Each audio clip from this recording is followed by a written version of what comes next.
The next morning, I sat at the table, eating an apple and reading a book. A few of Morlis's men were also in the room when Morlis stormed in, angrier than I'd ever seen him. He shouted in fury. Where is my son? No one answered, so Morlis ordered everyone to search. I acted as if I knew nothing, though I already knew there was no need to search. His son was gone.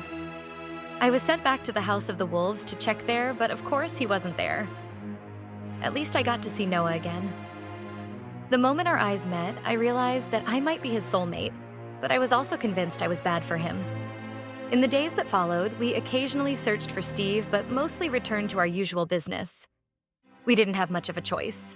Times were getting harder. The shortage of food and clean water drove some people away, while others emerged from hiding.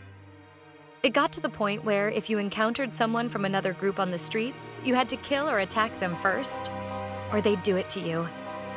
The shadow creatures became more aggressive as the number of living people dwindled, coming every night and only retreating from fire. Leaving a safe place for more than a few hours became too dangerous. Many who left didn't return.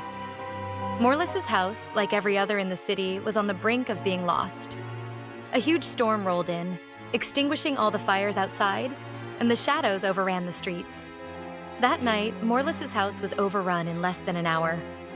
I rushed to Morlis's room and got him out. We had only a handful of horses. Morlis urged me to go with him.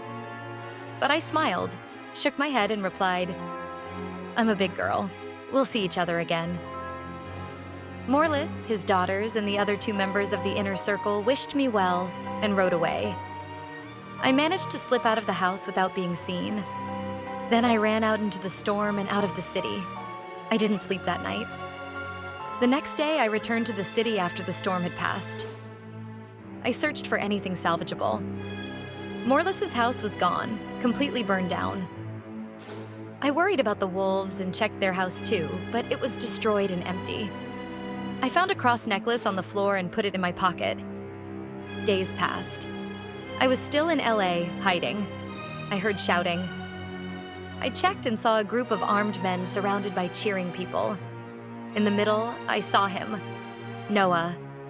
He and two others were chained on the ground, facing what looked like an execution. It was just me against at least 20 of them.